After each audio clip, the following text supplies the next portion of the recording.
사실 의원님께 여쭤보고 싶었던 것은 외교안보가 워낙 네. 심각해서요. 오물풍선이 또 날아왔습니다. 좀 6차 오물풍선인데요. 이게 어쨌든 이쪽에서 그 대북 전단을 30만 장인가요? 네, 보내고 네. 나서 또 받은 거 아니겠습니까? 맞습니다. 일단 북에서는 좀 지저분한 짓 안 했으면 좋겠습니다. 같은 민족끼리 뭐 하는 네? 겁니까? 뭐 이제 민족이란 말 쓰지 말라 그랬다고. 예. 예. 아무튼 예.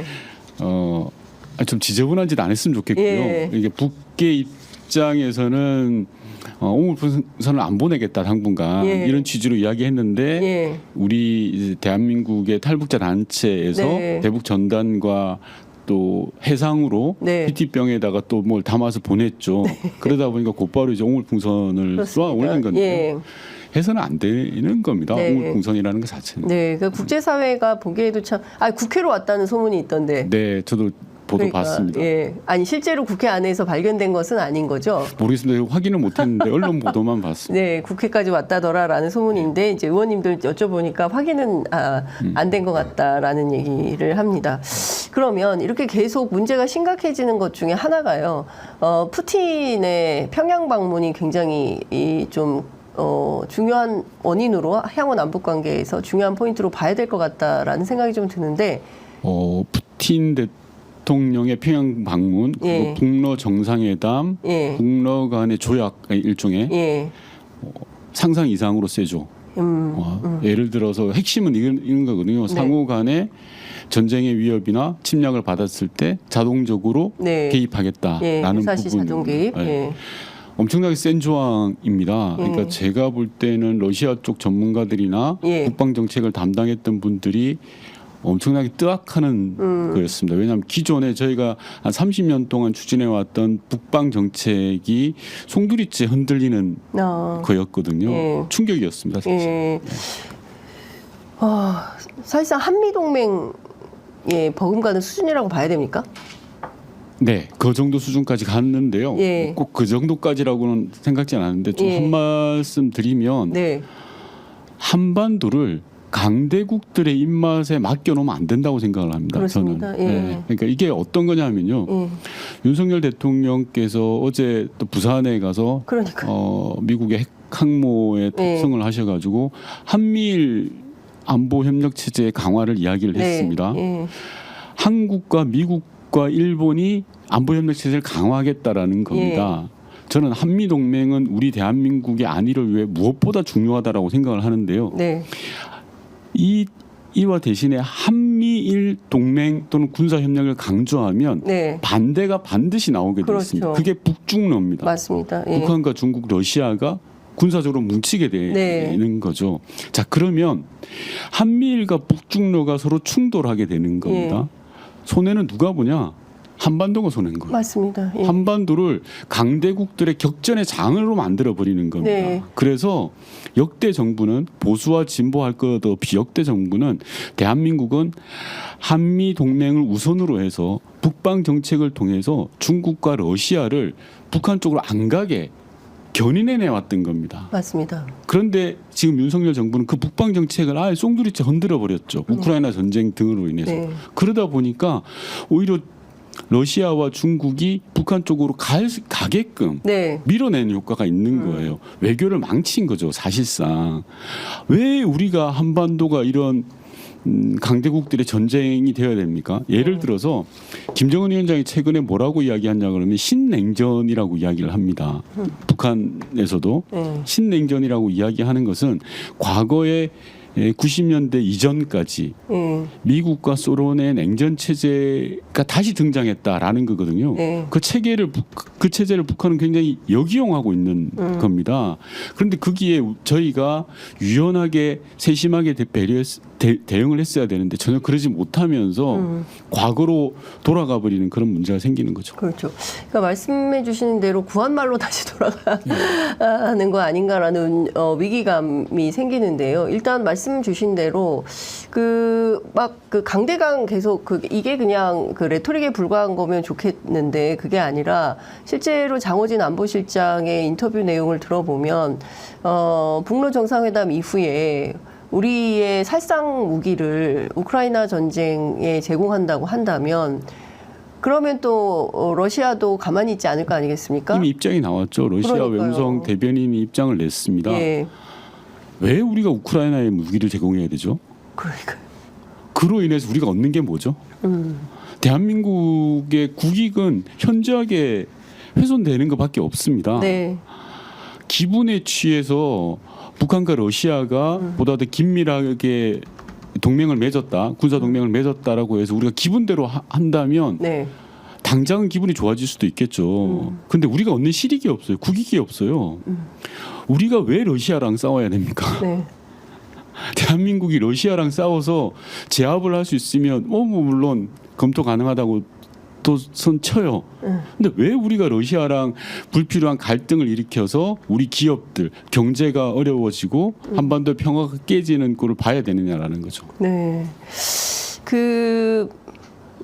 그러니까 남북이 우크라이나에서 대리전을 하게 된 상황이 절대 그래서는 안 되는 겁니다. 네. 그래서 이전 문재인 정부 때부터도 계속해서 우리의 원칙은 있었던 거죠. 살상 무기 지원하지 않는다. 그렇습니다. 우리가 왜 남의 전쟁에 개입되냐. 아니 그래서 그 푸틴 대통령이 살상무기 안 보내준 것에 대해서 고마움을 네. 표시하고 북한에 간 거 아닙니까? 그럼요. 예. 그래서 서로 간의 외교는 예. 지켜야 될 선이 있거든요. 예. 그게 국익이에요.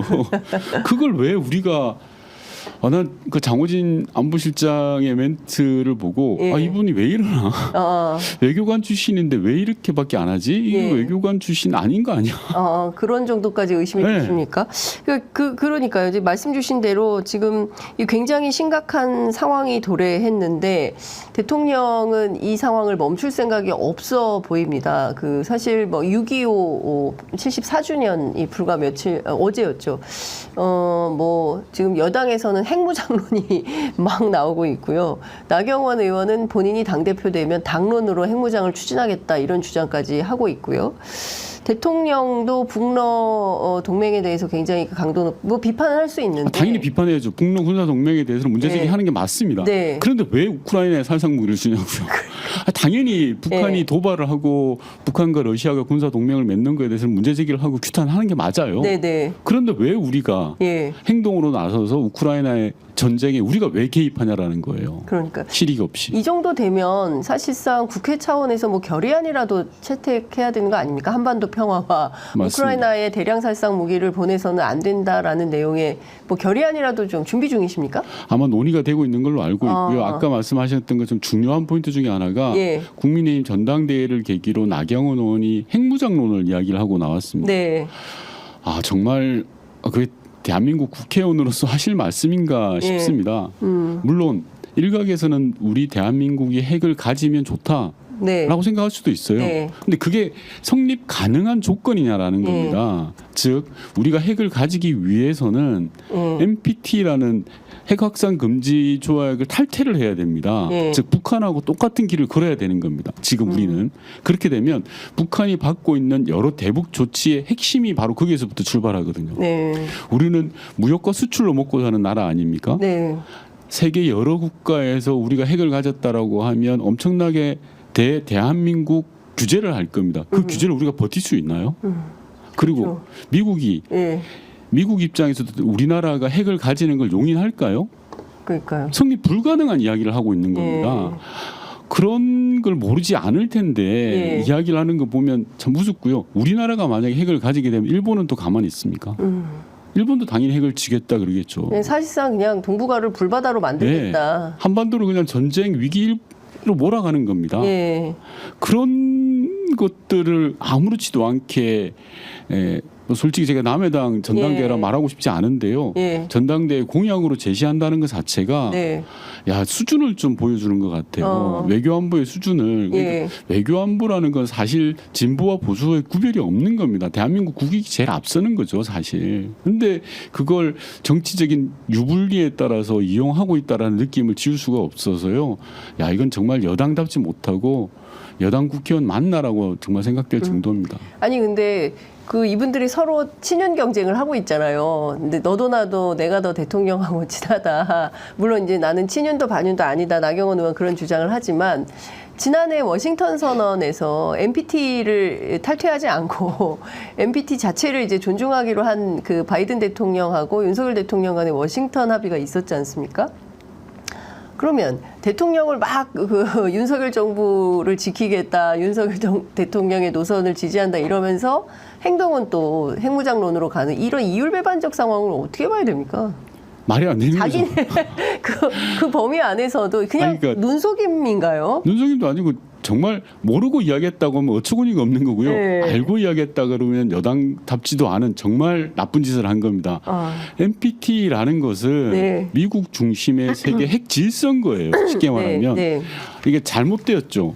강대국들만 핵을 가진다라는 아주 잘못된 질서입니다. 사실 그 자체로만 보면. 그런데 미국은 이 NPT 체제를 전혀 해체하거나 무너뜨릴 생각이 없어요. 네. 그런데 만약에 우리 대한민국이 NPT 체제에서 벗어나겠다, 우리는 핵을 지겠다라고 네. 하면 미국을 비롯한 우리의 우방들이 가만히 있지 않아요. 네. 북한은 하듯이 막 엄청나게 많은 제재를 쏟아낼 거예요. 아니 그러니까 이렇게 부자 나라가 OECD 11대 경제대국이 스스로 북한처럼 경제 제재 받겠다. 이게 이런 우스꽝스러운 주장을 여당 당대표 후보가 말이 안 되는 거죠. 이걸 모를 리가 저는 모를 리가 없다고 생각하는데 모르면 정말 무식한 거예요. 예. 이런 사실을 모른다면 알고도 그런다면 알고도 정치적인 유불리를 고려해서 정치적으로 유리하다. 당대표 되는데 유리하다. 예. 태극기표라도 받아야겠다. 예, 보다 과격한 사람들을 자극해서 얻는 게 많다라고 생각하시는 것 같아요. 예. 정말 이게 몹쓸 짓인 거죠. 여당답지 않은 거고. 예. 그래서 그런지 오늘 그 중앙일보 사설로 그 여당 안에서 이런 그 핵무장론 나오는 것에 대해서 자제하는 것이 바람직하다라고 경고하고 있더라고요. 그러니까 얼마나 아는 사람들은 답답했으면, 다 아는 겁니다. 그럼 얼마나 답답했으면 보수주의가 그렇게 지적을 예. 하겠습니까? 예. 보수가 꺼낼 이슈가 아니에요, 이거. 그러니까요. 예. 그러니까 한미 동맹이 근간부터 무너지는 겁니다. 우리가 예. 핵을 지겠다라고 하는 순간. 우리가 핵을 주겠다고 하면 주한미군을 철수하겠죠. 예, 여기 주한미군 둘 이유가 뭐가 있겠습니까? 네. 그래서 예. 아니, 아무 탈 없이 우리가 핵을 질 수 있으면 좋죠. 예. 저 개인적으로 예. 예를 들어서 네. 그런 가능성 제로지만. 그렇죠. 예. 그렇기도 하고 실제로 정교하게 점점 핵무장론을 이제 주장하고 뭐 최소한 이제 한동훈 위원장 같은 경우에는 일본 수준으로라도 근데 이런 거예요. 그럼 핵실험은 어디서 할 건데? 아 그럼요. 그리고 어느 동네다가 핵실험장 만들려고 하겠습니까? 어느 동네에서 그럼 우리 동네로 핵실험장 받겠습니다. 대구 경북이 받을까요? 아닐 거라고 봅니다. 예. 말도 안 되는 주장을 하고 있는 거예요. 그러니까 참 국민들의 수준을 굉장히 낮게 보거나 국민의힘 뭐 당원들은 제가 어떤지는 잘 모르겠지만 이런 얘기하면 와 찬동하고 이럴 거라고 착각하는 거 아닌가 그런 생각이 좀 듭니다. 그래서 지금 이제 북러 간의 군사협력이 계속 강화되고 있고요. 그러면 우리는 한미일로 협력을 하게 되면 북중러가 더 세게 뭉칠 텐데 이러면 그냥 강대강으로 한반도가 화약고가 되는 건데요. 지금 단계에서라도 뭔가 새로운 해법이 나와야 되는 것은 아닙니까? 해법이 나와야죠. 저는 싸울 때 싸우더라도 힘으로 제압할 때 제압하더라도 대화의 채널은 놓치지 말아야 된다고 생각합니다. 지금 저는 가장 걱정되는 부분이요. 네. 남북 간의 채널이 다 끊겨진 거예요. 이게 어느 정도로 위험한 거냐고 하면 네. 김대중 대통령 때 있었던 연평해전이라든지 남북 간의 군사적인 우발적인 도발이 벌어졌을 때 네. 채널이 있고 없고는 정말 중요한 차이입니다. 예를 들어서 제가 우리 진행자하고 네. 이렇게 굉장히 사이가 예. 나빴어요. 그러니까 예. 지나다 툭 예. 부딪혔어요. 예. 채널이 있으면 예. 나 실수야 라고 하면 이게 싸움으로 확대가 안 되죠. 네. 서로 간에. 예. 근데 채널이 없으면 툭 부딪혔는데 나를 쳤어? 치네? 쳤어? 이렇게 되는 거예요. 주먹이 날라오는 겁니다. 예. 그럼 주먹 한 대 맞고 제가 예. 또 가만히 있습니까? 예. 주먹과 발길질이 날라가는 예. 거예요. 그래서 남북 간에는 기본적으로 군사 영역에 있어서만큼은 채널을 꼭 확보하는 게 중요한 겁니다. 예를 들어서 어깨 싸움을 하더라도 네. 야 이건 그 정도까지 아니야라고 이야기할 수 있는 최소한의 채널이 있어야 되거든요. 그런데 지금은 남북 간에는 모든 채널이 다 끊어졌습니다. 네. 그러니까 북한의 군사적인 도발에 대해서 우발적인 충돌이 비화될 가능성이 더 많아졌다라는 거죠. 예. 특히나 예. 남쪽에서는 대북 전단을 탈북자 단체가 보내고 북한은 또 오물풍선을 보내고 하는 상황에서 군사적인 도발이 벌어질 수 있는 가능성이 매우 높아졌잖아요. 예. 정말 심각한 거죠. 그래서 얼마 전에 며칠 전에 북한의 병사들이 우리 DMZ, MDS를 넘어왔다는 거 맞습니다. 아닙니까? 우리가 이제 총격을 가해서 뒤로 물러나게 했죠. 예. 이런 상황들이 성냥불 잘못 탁 터뜨리면 불이 확 크게 나듯이 예. 조금은 심각한 상황이다 저는 그렇게 봅니다. 그래서 예. 이럴 때일수록 대화의 채널을 빨리 열어야 되는 겁니다. 근데 지금 그렇게 하겠습니까? 싸울 때서 전쟁 중에라도요. 예. 대화의 채널은 열어놓는 겁니다. 예. 그러니까 물론 그 민주당의 그 국회의원들 특히 이제 뭐 통일부 장관 하셨던 이인영 의원이나 아니면은 국정원장 하셨던 박지원 의원은 지금 당장이라도 남북 간의 회담을 제안해라라고 요구하고 있지만 어제 대통령 발언 수위를 볼 때 그리고 장호진 안보실장 그다음에 신원식 국방장관 김영호 통일부 장관 대화를 할까요? 뭐 액면으로 보면 대화를 안 하는 게 분명하죠. 그런데 네. 저는 이 테이블 아래에서 예. 벌어지는 일은 저희가 잘 모릅니다. 접근이 불가능한 거니까 비공식 라인을 통해서라든지 테이블 아래에서 수면 아래에서 채널을 복구하자라고 하는 움직임이 저는 반드시 있어야 된다. 최소한. 그리고 남북 간에는 그 채널을 만드는 게 정말 중요하다. 네. 이게 우발적 도발이 큰 싸움으로 예. 변화되지 않도록 하는 게 정말 중요하다는 말씀 좀 드리고 싶어요. 그 프리덤 엣지 훈련 하잖아요. 관련해서 이게 한미일 합동 군사 훈련이 되는 건데 북한이 이제 물론 그 실패한 걸로 보이긴 하지만 이제 또 탄도미사일 쐈습니다.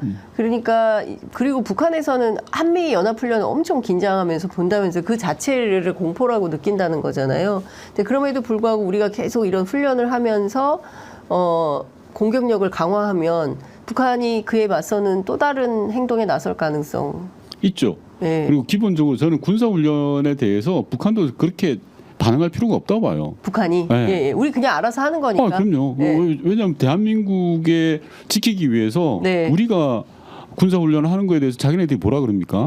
그렇게 하면 안 되죠. 네. 자주국방을 위해서 우리는 다른 나라와 대해서 이제 군사적 협력도 하고 동맹도 하는 거죠. 당연히. 네네. 그거에 대해서는 서로 북한이 우리한테 뭐라고 할 이유가 없어요. 기본적으로. 그리고 네.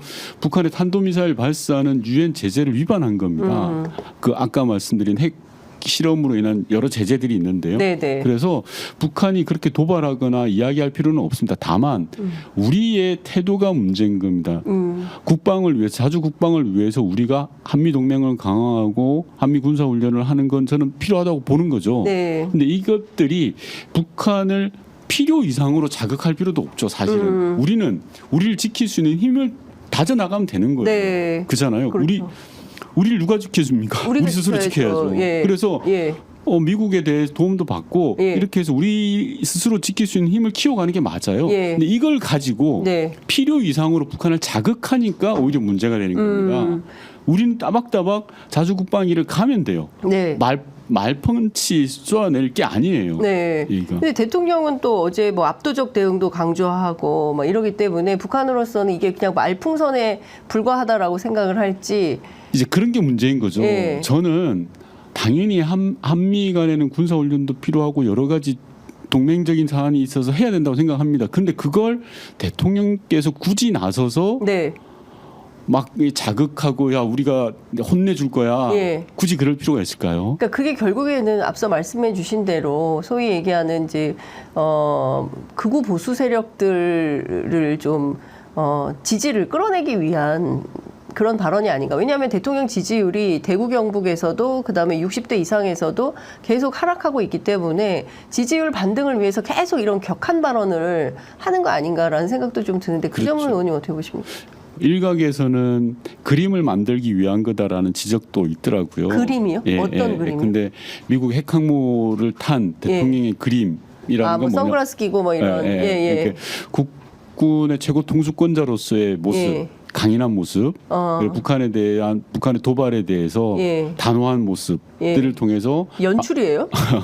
방금 말씀하셨던 것처럼 예. 야 이제 좀 이 지지율 하락을 또 멈춰내고 예. 반등의 계기로 좀 삼자라고 지적하시는 분들도 있기는 하더라고요. 예. 근데 그런 건 특히 안보와 관련된 부분을 그 그 일각의 우려처럼 예. 그림으로 만들거나 메시지를 활용하면 네. 안 됩니다. 네. 그건 아니 근데 국민들도 다 알아요. 예, 저게 그림에 불과하다는 거, 전쟁 나면 누가 제일 먼저 어떻게 할 것 같다. 네. 뭐 이런 말들 저작거리에서 하지 않습니까? 임성근 사단장 같은 사람이 전쟁 나면 어떻게 하겠습니까? 그럼요. 네? 누가 박정훈 단장이 국민을 지키겠습니까? 임성근 사단장이 지키겠습니까? 그 정도는 국민들이 다 판단하지 않겠습니까? 그리고 자주국방의 힘은 네. 스스로 길러야 되는 겁니다. 네. 예를 들어서 문재인 전 대통령 같은 경우에는 한미 미사일 협력 지침에 따라서 여러 가지 제약들이 있었거든요. 네. 그런 걸 해제해 가는 게 네. 우리 스스로를 지키는 힘이에요. 우리가 왜냐하면 기술력은 미사일 개발과 관련해서 세계적인 수준이거든요. 네, 네. 근데 그게 한미 간의 여러 가지 규제 때문에 미사일의 탄도라든지 사거리라든지 이게 다 묶여 있었어요. 네. 근데 그걸 문재인 정부 들어서 다 풀어버렸거든요. 단계적으로. 예, 예. 이런 거 하나하나 해들어가는 게 예. 우리의 힘을 키우고 우리 스스로 대한민국을 지키는 건데 예. 그림 사진 찍고 메시지 세게 한다고 해서 예. 우리나라 지켜지는 게 아니에요. 근데 의원님, 그 예컨대 대량 살상 무기를 만약에 아니, 대량은 아니더라도 살상 무기를 우리 정부가 우크라이나에 보내려고 한다면 국회 동의가 필요하죠. 국회 그건- 동의 없이 가능합니까? 그건 좀 봐야 될 것 같습니다. 그래요? 정확하게 예, 법 예. 규정을 좀 봐야 예. 되는 부분이 있을 것 그러니까 같습니다. 파병은 반드시 국회 동의가 맞습니다. 필요한데 무기 지원은 국회 군사물자에 대한 군사물자. 지원에 대해서는 예. 국회 동의 여부는 좀 살펴봐야 될 부분이 있습니다. 와, 그러면 국회 동의 없이 그냥 그 죄송합니다. 살상 무기가 간다고 하면 네. 막을 길은 없네요. 정부 판단으로 그냥 고할 수도 있겠네요. 만약에 그런 상황이 벌어진다. 상황이 벌어진다면, 네. 그 점검은 어디서 합니까? 보낼 거냐 말 거냐, 언제 보낼 거냐, 최소한 보낸다면 어떻게 그 정도 보낼 거냐. 사안이면 NSC를 구성을 해서 NSC를 열어서 예. 판단을 해야 되겠죠. 즉 국방부 장관을 비롯해서 예. NSC를 소집해서 아마 대통령이 참여하는 상임위원회에서 결정을 할 겁니다. 네. 그 정도 사안이라면 그냥 그 사안을 뭐 일개 부처에서 결정한 사안은 아니라고 봅니다. 진짜 보낼까요? 저는 해서는 안 된다고 생각합니다. 아니 근데 의원님 판단은 해서는 안 되는데 진짜 결행하겠습니까? 안 하겠습니까? 알 수 없죠. 근데 알 수 저는 없어요. 저는 상식적이라면 안 한다고 봅니다. 그 우리 아니. 대한민국의 국익을 걸고 네. 대한민국 기업에서 활동하시는 여러분들의 그걸 다 걸고 하는 건데요. 네. 그런 모험을 왜 합니까, 우리가? 러시아에 우리 국민들도 많이 있고 그럼요. 러시아 기업들이 다 모스크바에서 제일 유명한 호텔이 롯데 호텔이라면서요. 그럼요. 제일 좋은 호텔이. 만약에 러시아에 나가 있는 기업들, 러시아 정부 당국이 다 제재 걸어버리면 예. 그 우리 기업들만 손해잖아요. 경제에 예. 미치는 영향이 얼마나 큰데요. 지금 가뜩이나 경제도 안 좋은데 설마 그러진 않겠죠. 상식적이라면 해서는 안 되는 설마 짓이죠. 그렇게 모험을 하거나 하진 않겠죠. 그러나 의원님 지금 상황이요.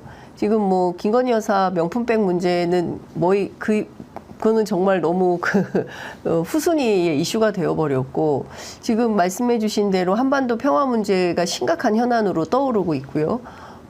그리고 이제 최병 문제 수사외환 문제도 상당히 커지고 있고요. 뭐 경제 관련해서는 더 말할 것도 없는 정도의 수준이고요.